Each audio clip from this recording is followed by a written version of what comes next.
Captain Lisa Morgan stood on the bridge of the USS Falcon, watching the massive space station grow larger on the main screen. The station looked like a giant metal flower floating in space, with long arms stretching out from its center. This was her first time seeing a Zephyrian structure, and she had to admit it was impressive. "Captain, we're getting a signal from the station," said Amy Carter from her position at the communications desk. Her voice carried a hint of nervousness that Lessa could understand. This was humanity's first official meeting with the Zephyrians, and everyone knew how important it was.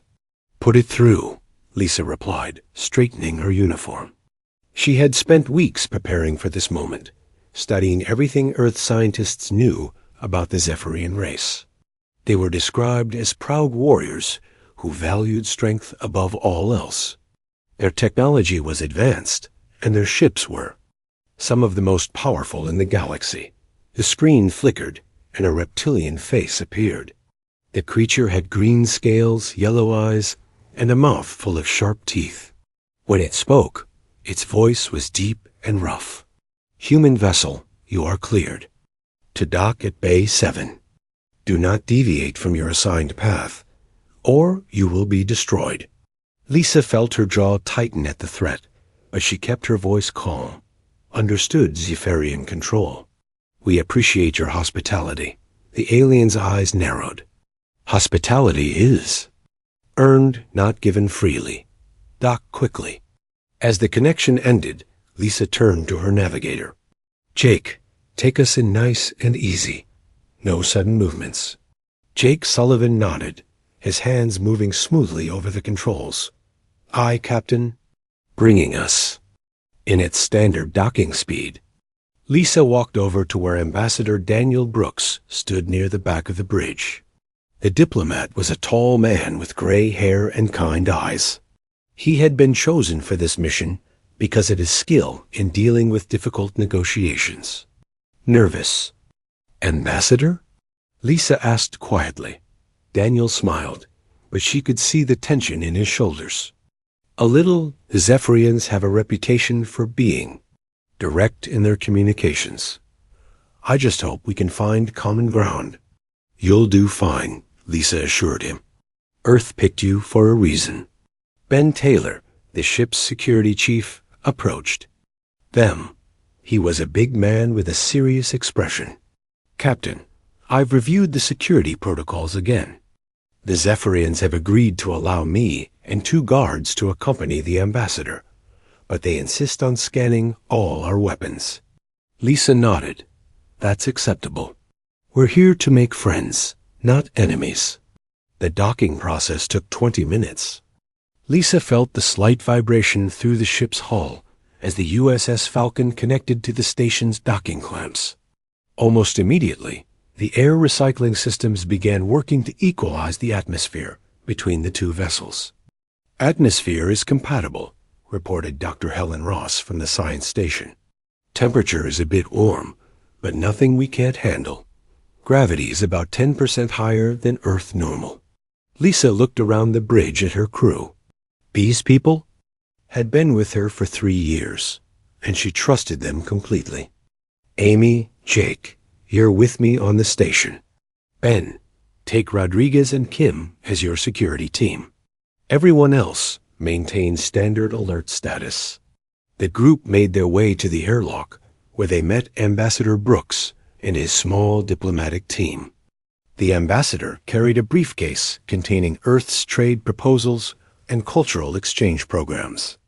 Lisa hoped the Zephyrians would be interested in what humanity had to offer. The airlock opened with a soft hiss, revealing a corridor that looked nothing like human design. The walls were covered in dark metal panels, and the lighting came from strips of blue energy running along the ceiling. The air smelled strange, with a metallic taste that made Lisa's nose wrinkle. 3 Zephyrians waited for them in the corridor. They were all tall, probably 7 feet, with powerful builds and scales that ranged from dark green to brown. Each carried a weapon that looked like a cross between a sword and a gun. The lead Zephyrian stepped forward. "I am Commander Zexhai. You will follow me to the meeting chamber. Do not touch anything. Do not wander off, and do not speak unless spoken to. Ambassador Brooks stepped forward with a diplomatic smile. Commander, I'm Ambassador Daniel Brooks, representing Earth. We're honored to meet with your people. Zexhai looked at Brooks for a long moment, then turned and walked away without responding. Lisa exchanged glances with Ben, who subtly moved closer to the ambassador. They walked through corridors filled with Zephyrian soldiers and workers. The aliens stopped what they were doing to stare at the humans, their yellow eyes following the group's every movement. Lisa tried to appear confident, but she could feel the hostility in the air. The meeting chamber was enormous, with a high ceiling and walls decorated with what looked like battle scenes. In the center of the room stood a large table made of black stone. At the head of the table sat the largest Zephyrian Lisa had ever seen. Humans, the creature said, its voice booming through the chamber. I am War Commander Vextal, leader of this station and voice of the Zephyrian military. You have requested an audience. Speak. Ambassador Brooks stepped forward, setting his briefcase on the table. War Commander, Earth extends its greetings to the Zephyrian people. We come in peace, hoping to establish trade relations and cultural exchange between our worlds. Vextal leaned back in his chair, studying the humans with obvious interest. Peace, he repeated, as if the word tasted bad. Humans speak of peace, but what do you know of strength? What do you know of honor? We know that strength comes in many forms, Brooks replied carefully. We believe that cooperation between our peoples could benefit both our civilizations. The war commander's eyes narrowed. Cooperation is for the weak. The strong take what they need and destroy what opposes them. Lisa felt a chill run down her spine. This was not going the way they had hoped. Brooks opened his briefcase and began pulling out data tablets and sample materials. Perhaps if you saw what Earth has to offer, you might reconsider. Our technology, our art, our music. Show me your weapons, Vextal interrupted. Show me your warriors. Show me something that proves humans are worth the Zephyrian Empire's attention. We're not here to discuss weapons, Brooks said firmly. We're here to discuss peaceful trade. Vextal stood up slowly, his massive frame towering over the table. Then you are here to waste my time. The war commander gestured to his guards, who began moving closer to the human delegation. Lisa's hand moved instinctively toward her sidearm, but she stopped herself. Starting a fight here would doom any chance of peaceful relations. Wait, Brooks said, raising his hands. Perhaps we can find another way to demonstrate human value. What would you like to see? Vextal smiled, showing all his sharp teeth. Our tradition demands that all new allies prove their worth in combat. You will fight one of my warriors. If you win, we will listen to your trade proposals. If you lose, he shrugged. Well, the weak do not deserve to live. Ambassador Brooks went pale. I'm a diplomat, not a warrior. Surely there's another way. There is no other way, Vextal snarled. Accept the challenge, or leave our territory immediately. Lisa stepped forward. War Commander, Ambassador Brooks is here to negotiate, not fight. Perhaps I could No. Vextal's voice shook the chamber.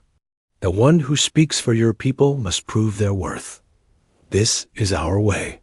Brooks looked around the room at the Zephyrian warriors, then back at his human companions. Lisa could see the fear in his eyes, but also determination. Very well, he said quietly. I accept your challenge. What happened next would change everything between humans and Zephyrians forever. The USS Falcon drifted through space like a wounded animal. Smoke filled the corridors, and emergency lights cast an eerie red glow throughout the ship.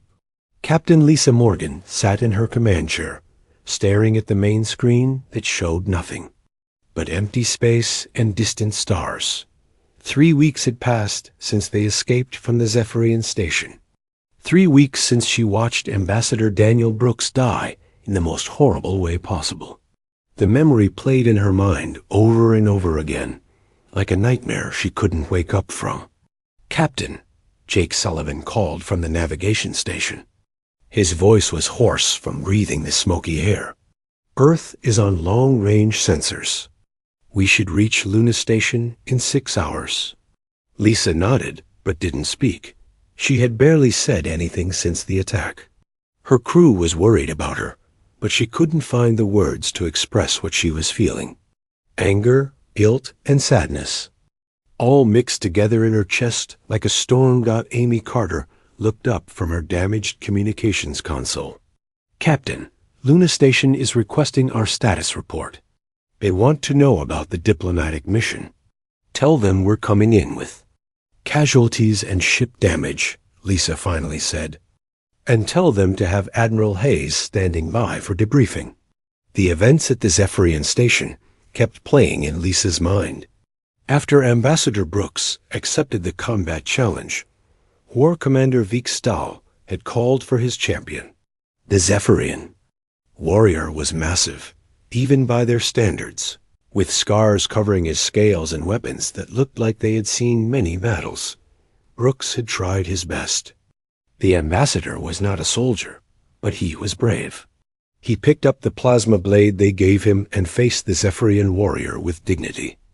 The fight lasted only 2 minutes. The alien warrior was too fast, too strong, and too experienced. When Brooks fell, bleeding from multiple wounds, Lisa thought the worst was over. She was wrong. Vextal stood up from his chair and walked over to where Brooks lay dying. "This human showed courage," he said, looking down at the ambassador. "But courage without strength is useless." What happened next made Lisa's blood run cold. Vextal drew his own weapon and, while Brooks was still alive, cut off his head in front of all the humans. The war commander held up the severed head and spoke to his warriors in their own language. They cheered and laughed.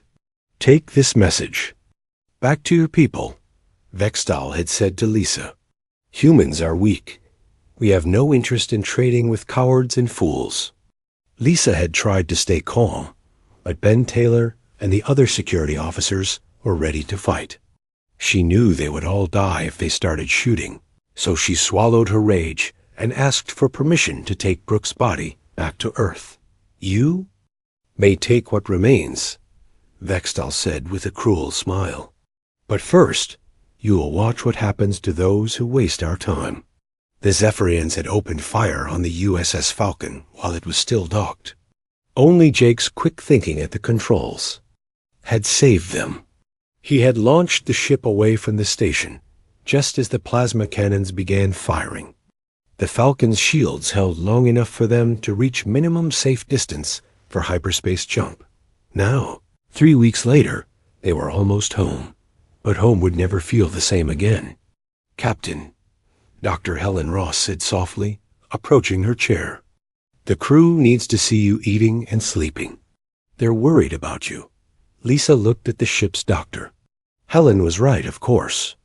A captain had to take care of herself, to take care of her crew. But every time Lisa closed her eyes, she saw Daniel Brooks' face in those final moments. "I'll eat something later," Lisa said. "Right now, I need to prepare my report for Admiral Hayes." The next few hours passed slowly. Jake guided the damaged ship through the outer solar system toward Luna Station, Earth's main military base on the moon. Lisa could see Earth growing. Larger on the screen, a blue and white jewel floating in the darkness. When they finally docked at Luna Station, Lisa was surprised to see Admiral Patricia Hayes waiting for them personally. The Admiral was a tough woman with silver hair and sharp eyes. She had been Lisa's mentor when Lisa was just starting her career.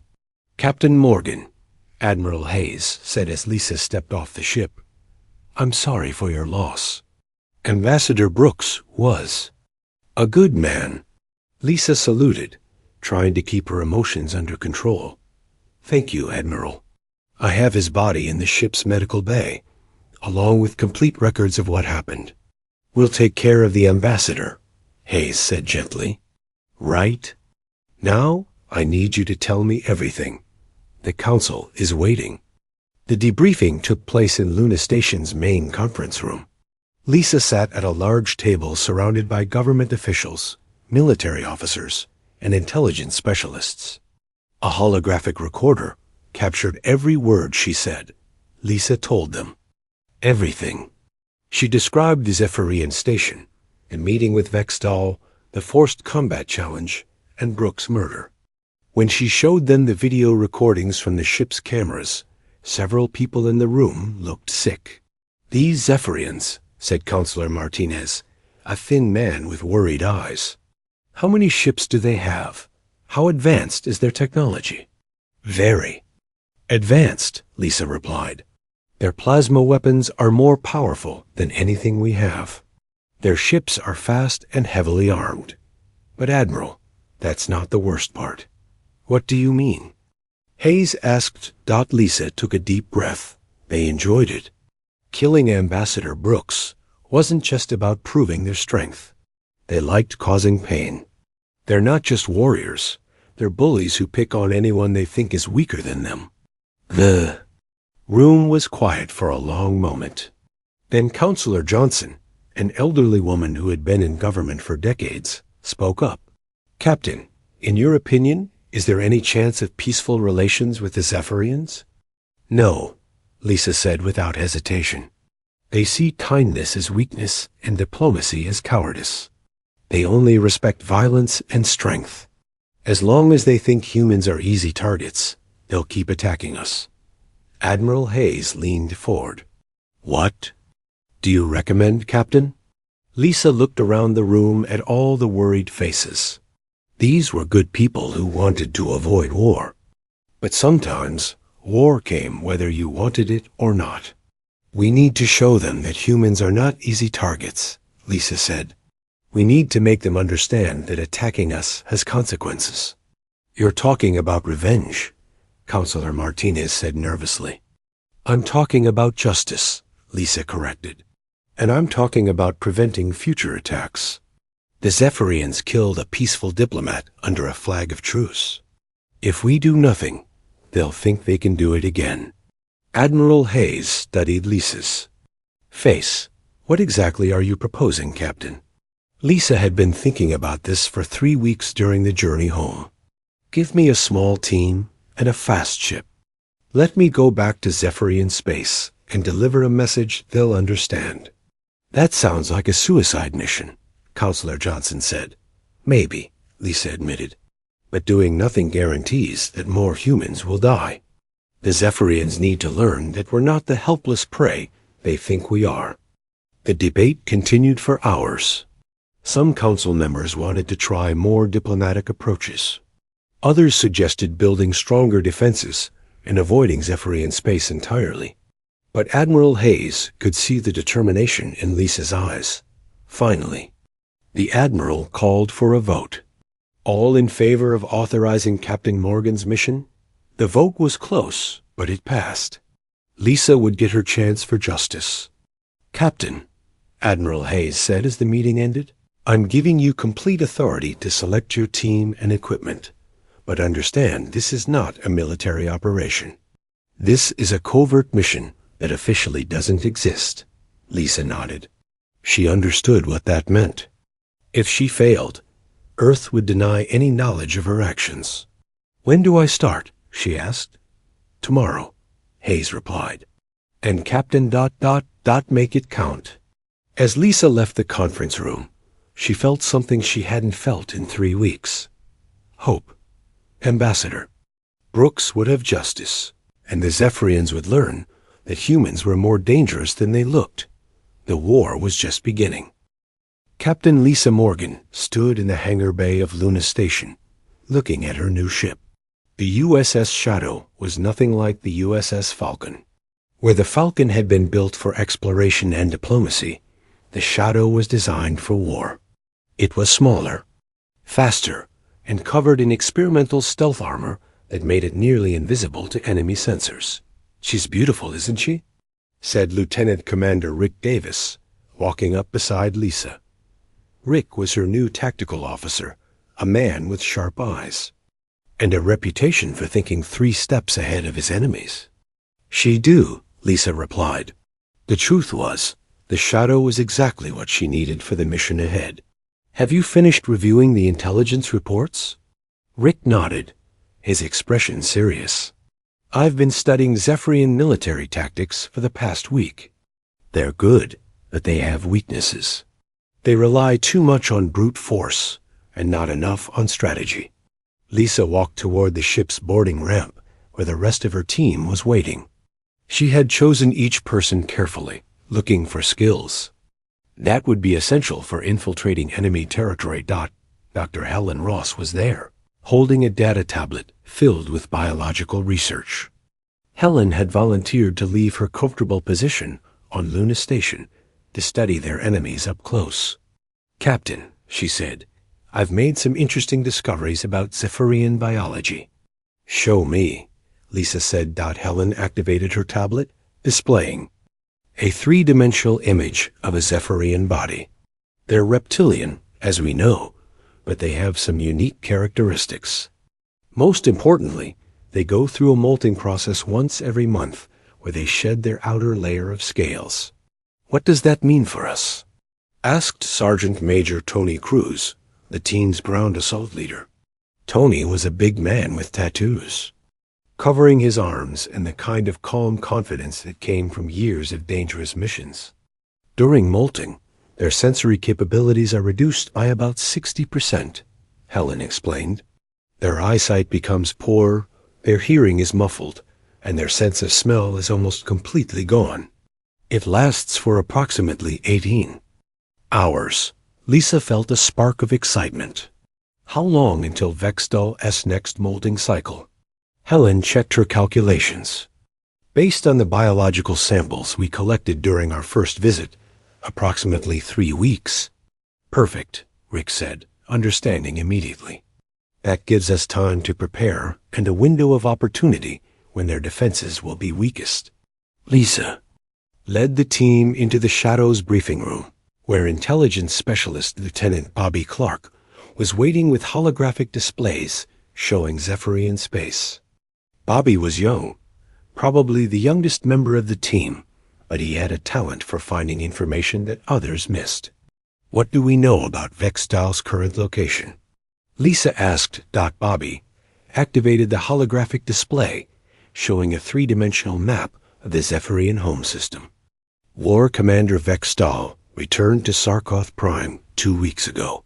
He's currently at the primary military fortress, which serves as the headquarters for their entire fleet." The fortress appeared on the display, a massive structure built into the side of a mountain. It looked like a metal cancer growing out of the rock, with weapon emplacements covering every surface and energy shields protecting the entrances. "That's going to be a tough nut to crack," Tony muttered, studying the defensive positions. "It gets worse," Bobby continued. "The planet has 12 orbital defense platforms, each one armed with enough firepower to destroy a battleship. Plus, there are always at least 50 Zephyrian warships in the system." Lisa stared at the display, feeling the weight of the challenge ahead. "Options?" Rick stepped forward, pointing at the holographic fortress. "Direct assault is impossible. We'd need a fleet to get through those defenses, and even then, we'd probably lose half our ships." "What about infiltration?" Helen asked. Bobby highlighted several areas of the fortress. "Possible, but difficult. They have sensor grids covering every approach, guard patrols on regular schedules, and automated defense systems that shoot first and ask questions later." Lisa walked around the holographic display, studying it from every angle. "There has to be a way. Vextal killed Ambassador Brooks, and he needs to pay for that. But more importantly, the Zephyrians need to understand that humans are not victims." "Wait," Helen said suddenly. "What if we use their biology against them? During the molting period, Not just Vextal will be affected. The entire fortress garrison will be cycling through molting at different times, which means their overall defensive capability will be reduced. Rick nodded slowly. That could work. If we time it right, we could slip in during their weakest. Period. We'll need Zephyrian equipment, Tony said. Uniforms, weapons, maybe even a transport ship. If we're going to infiltrate, we need to look like we belong there. Bobby's fingers flew over his control panel. I might be able to help with that. Intelligence has been tracking Zephyrian patrol routes. There's a supply convoy that travels between their outer colonies and the home system every 2 weeks. You're suggesting we attack a convoy? Lisa asked. A small one, Bobby replied. 3 ships, minimal escort. We could take what we need and make it look like pirates did it. Lisa considered the plan. It was risky, but everything about this mission was risky. How long until the next convoy? 5 days, Bobby answered. That gives us time to prepare, Rick said. We'll need to modify the Shadow's weapons to match Zephyrian signatures, and we'll need to practice using their equipment. Over the next few days, the team worked around the clock. The Shadow's engineer, Paul Green, modified the ship's weapon systems and installed additional stealth equipment. Karen White, their pilot, practiced flying the ship under maximum stealth conditions. Lisa spent her time studying everything they knew about War Commander Vextal.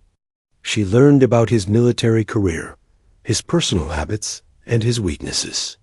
The more she learned, the more she hated him, but she forced herself to stay focused on the mission.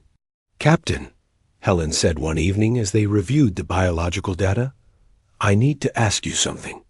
When we find Vextal, what exactly are you planning to do? Lisa looked at her friend and colleague. I'm going to kill him. That's what I thought, Helen said quietly. But have you considered the consequences? Assassinating their military leader could start a war. They started the war when they murdered Ambassador Brooks, Lisa replied. We're just finishing it. Helen nodded, but Lisa could see the worry in her eyes. I understand your anger, Lisa. We all loved Daniel. But promise me you won't let revenge cloud your judgment. Lisa was quiet for a moment. This isn't just about revenge, Helen. It's about showing the Zephyrians that humans have teeth. If we let them get away with killing our diplomats, they'll keep doing it. The convoy ambush went perfectly. The Shadow's stealth systems allowed them to approach undetected, and the Zephyrian ships never knew what hit them. Within minutes, Tony's assault team had captured 2 transport vessels and eliminated the escort fighters. The captured equipment was everything they needed. Zephyrian uniforms, weapons, armor, and most importantly, authentic identification codes. That would allow them to approach the fortress without being immediately shot down. The uniforms fit better than I expected, Tony said, adjusting his stolen Zephyrian armor. The team had spent hours learning to move and act like Zephyrians, studying video recordings of their behavior patterns. Rick was practicing with a Zephyrian plasma rifle. These weapons are crude but effective. Lots of power, but not much accuracy beyond medium range. Lisa put on her own captured armor, feeling strange in the alien equipment. The helmet was too big for her human head, but Bobby had modified it, with padding and additional electronics. How do I look? She asked the team. Like a Zephyrian with a bad attitude, Tony replied, which is perfect.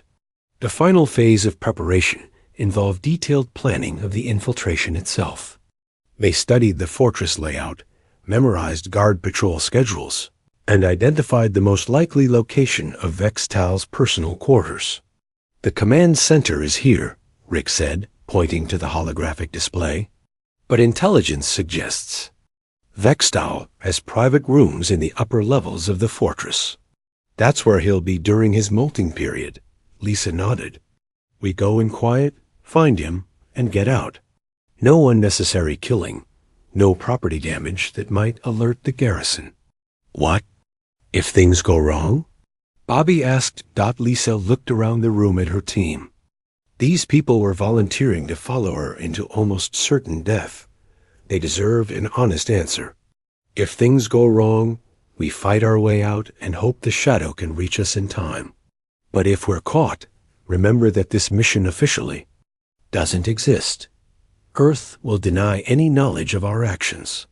Tony grinned. Wouldn't be the first time I've been disavowed by command. All right, people, Lisa said. Final equipment check in 6 hours.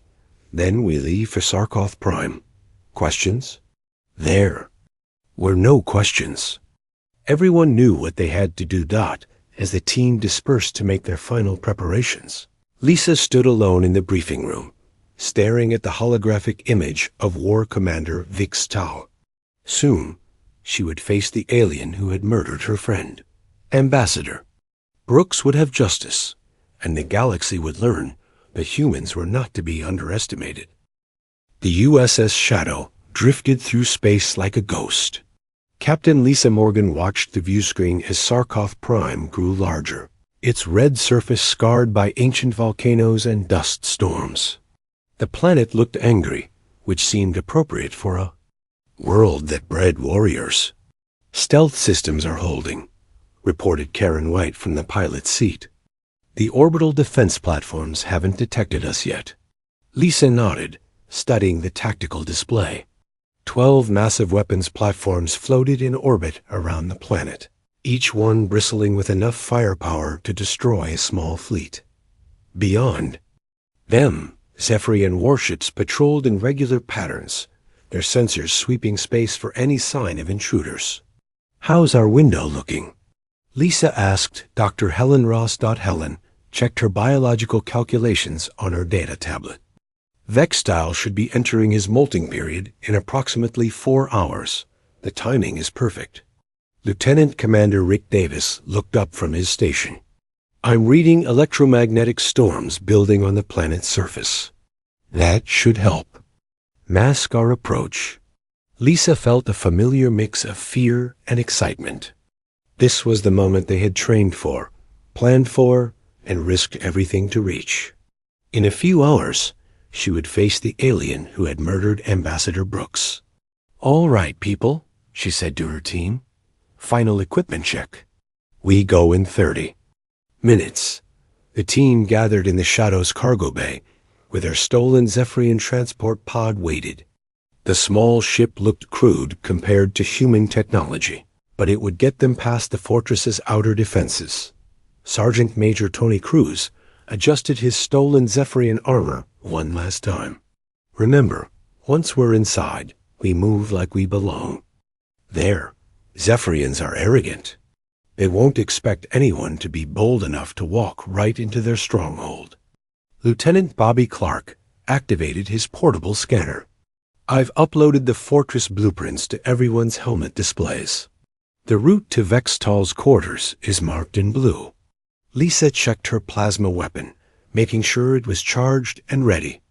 The alien weapon felt heavy and clumsy in her hands, but she had practiced with it enough to be effective. Helen, how long do we have once the molting period begins? 18 hours maximum, Helen replied. But I recommend we complete the mission within 12 hours. After that, Vextal's senses will start returning to normal. A transport pod detached from the Shadow and began its descent toward the planet. Karen White had programmed the autopilot to follow a standard Zephyrian approach pattern, complete with the proper identification codes they had captured from the convoy. Lisa watched through the pod's small viewport as they passed the orbital defense platforms. Each one was the size of a space station, covered in weapon turrets and sensor arrays. If their disguise failed, those weapons would turn them into vapor in seconds. Incoming transmission, Bobby reported quietly. A Zephyrian voice spoke through the communication system, the words harsh and aggressive, even through the universal translator. Transport 774, state your cargo and destination. Bobby activated the pre-recorded response they had prepared. Fortress Command, this is Supply Transport 774, carrying medical supplies and equipment maintenance parts, requesting clearance for Bay 12. There was a pause that seemed to last forever. Lisa held her breath, knowing that their entire mission could end right here if the Zephyrians became suspicious. "Clearance granted," the voice finally replied. "Proceed to Bay 12. Do not deviate from assigned flight path." Lisa exhaled slowly. They were in. The fortress looked even more intimidating up close. It was built into the side of a mountain, with metal structures jutting out from the rock like mechanical parasites. Weapon emplacements covered every surface, and energy shields flickered over the main entrances. The transport pod settled into Bay 12 with a soft thump. Through the viewport, Lisa could see Zephyrian workers moving around the landing bay, unloading cargo from other ships and performing maintenance on military vehicles. "Remember," Lisa said to her team, "we're just another supply crew doing our job. Act bored and annoyed, like you'd rather be anywhere else." They activated their stolen Zephyrian armor and stepped out of the transport pod. The fortress's atmosphere was hot and dry, with a metallic taste that made Lisa's nose burn. The gravity was heavier than Earth normal, making every step feel like she was carrying extra weight. A Zephyrian supervisor approached them, his scales dull with the early stages of molting. "You're late," he growled in the Zephyrian language. "Bay 12 has been waiting for those medical supplies for 3 days." Tony stepped forward, using the voice modulator in his helmet to speak in Zephyrian. "Blame the convoy schedulers. We just fly where they tell us." The supervisor grunted, apparently satisfied with the explanation. "Unload your cargo and report to Processing Station 5 for departure clearance." Lisa's team began unloading empty crates from their transport pod, playing their roles as supply workers. She noticed that several of the Zephyrian guards looked tired and moved more slowly than usual. Helen's research was proving accurate. The molting cycle was affecting their alertness. After 20 minutes of pretending to work, they had established their cover identities. Bobby activated his scanner and located the nearest service corridor that would lead them toward the upper levels of the fortress. "This way," he whispered through their private communication channel. They moved through the fortress like they owned the place. The corridors were wide and dark, lit by strips of blue energy that cast strange shadows on the walls. Zephyrian soldiers passed them without a second glance, too focused on their own duties to question 4 more workers in uniform. Lisa was amazed by how easy it was. The Zephyrians' arrogance worked in their favor. It never occurred to them that enemies might be walking through their most secure facility. They reached a service elevator that would take them to the command levels. As they waited for the elevator to arrive, Lisa noticed a group of Zephyrian officers approaching. One of them looked directly at their group with suspicious yellow eyes.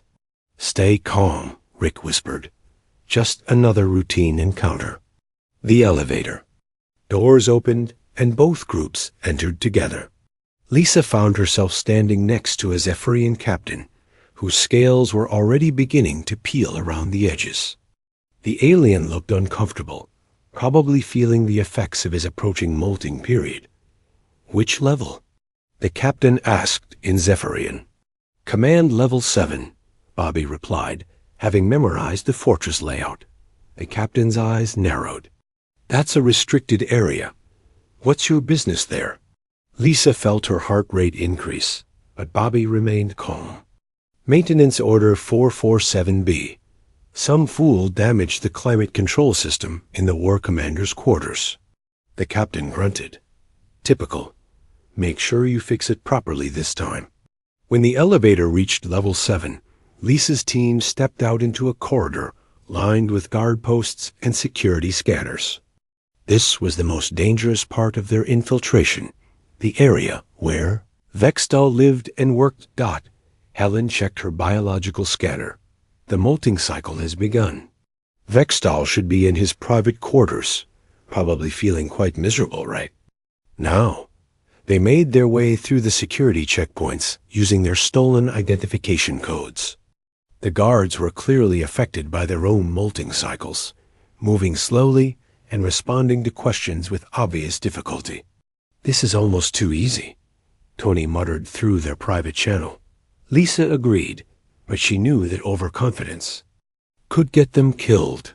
They still had to find Vextal, complete their mission, and escape from one of the most heavily defended installations in Zephyrian space. Bobby's scanner led them through a maze of corridors toward the War Commander's personal quarters. The deeper they went into the fortress, the fewer guards they encountered.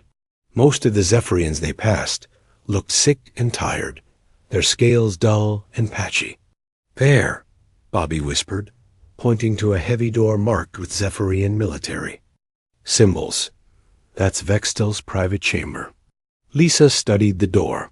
It was made of thick metal and probably had electronic locks and security sensors. But she noticed something interesting. The guard post next to the door was empty. "Where's the guard?" Rick asked. Helen checked her scanner. "Probably in the medical bay." The molting process is particularly difficult for older Zephyrians, like Vextal. His personal guard is likely experiencing severe symptoms. Lisa approached the door carefully. To her surprise, it wasn't locked. The electronic panel showed a green light, indicating the chamber was accessible. "He's not expecting visitors," Tony observed. "Why would he? This is the heart of their military stronghold." Lisa placed her hand on the door control. This was it. The moment she had been planning for weeks.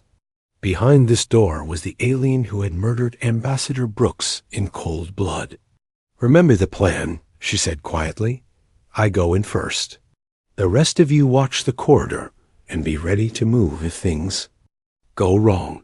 The door slid open with a soft hiss, revealing a large chamber decorated with military trophies and weapons.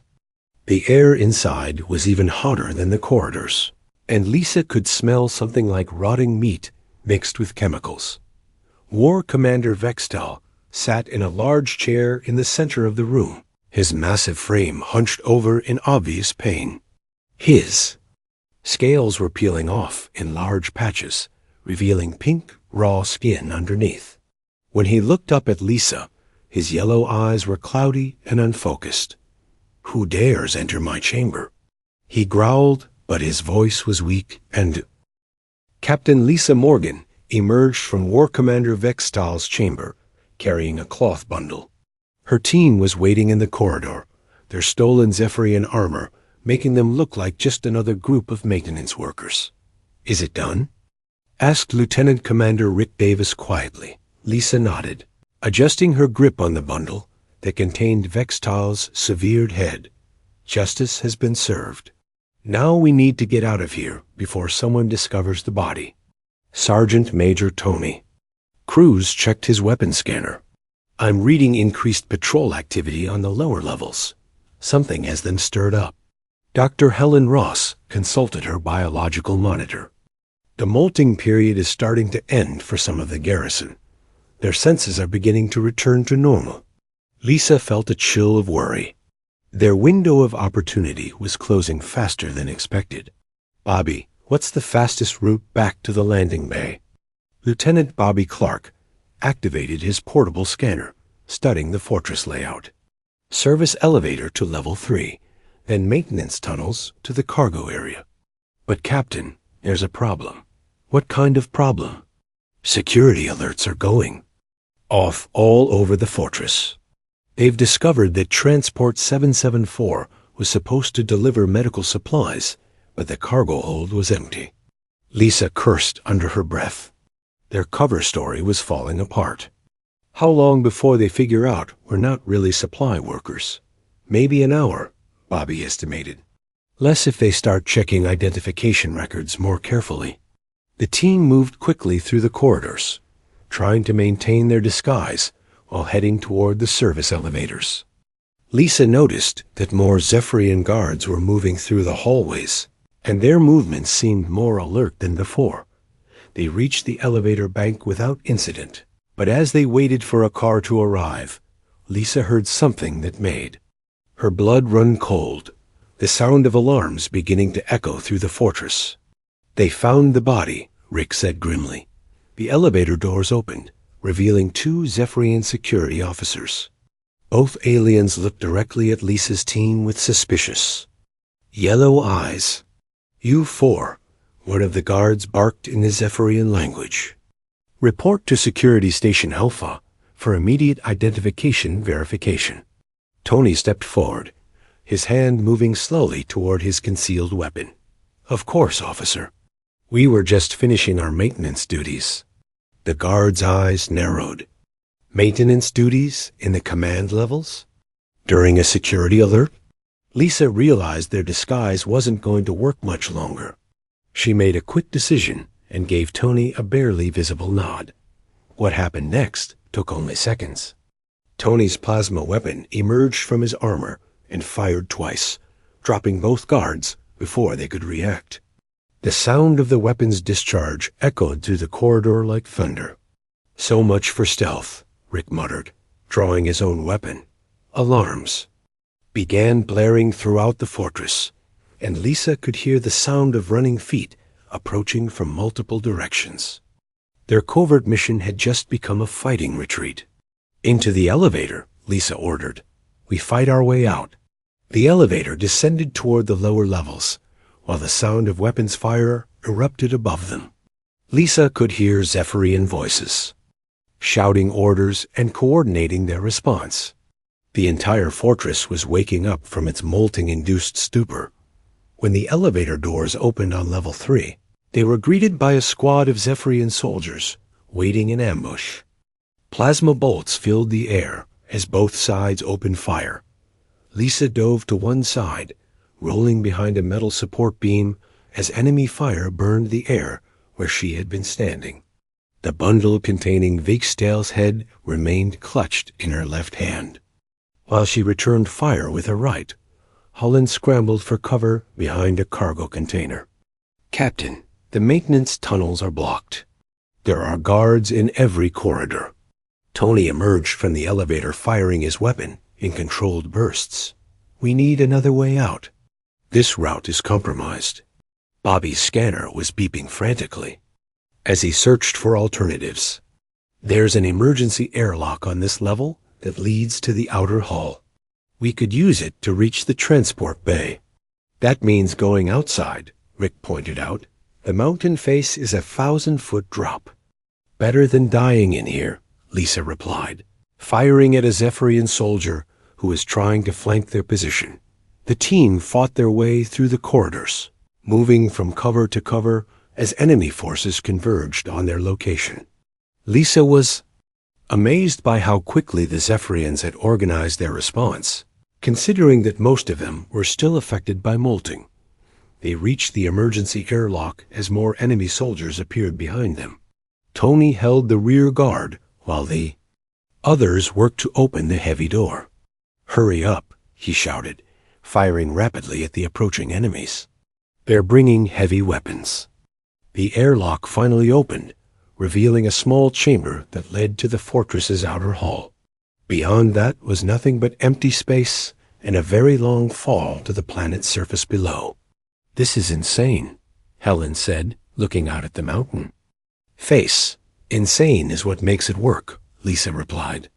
She activated her communicator, trying to reach their pilot. "Karen, this is Lisa. We need immediate extraction from the outer hull of the fortress." Karen White's voice crackled through the communication system. "Captain, the fortress has activated its anti-aircraft defenses. I can't get close without being shot down."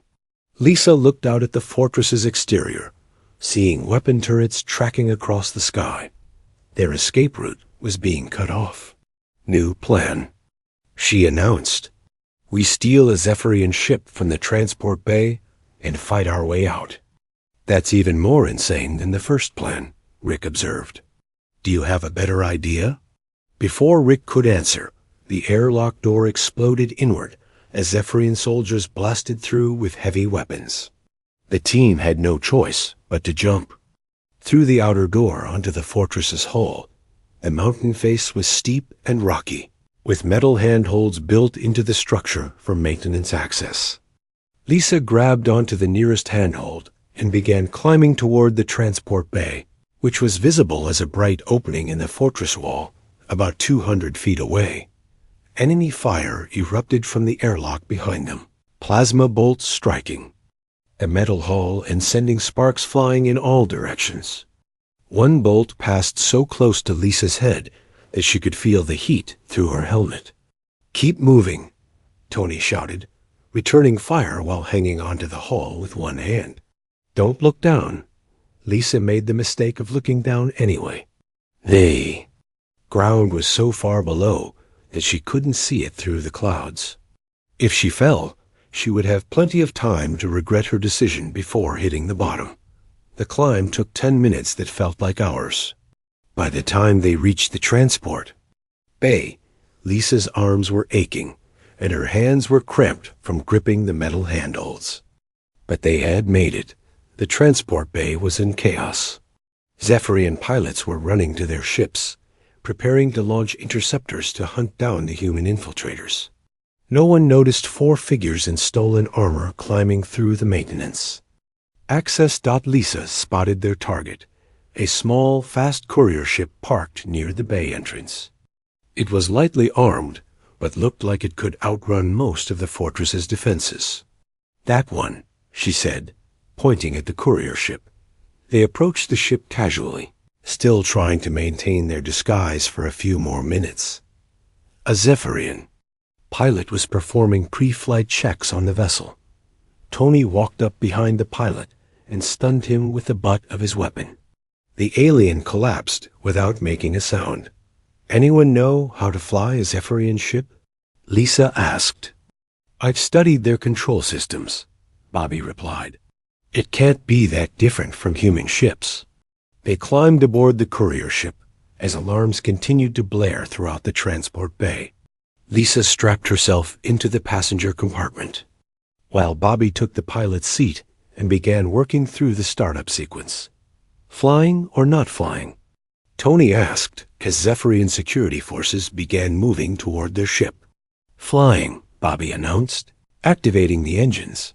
The courier ship lifted off from the transport bay just as plasma fire began striking its hull.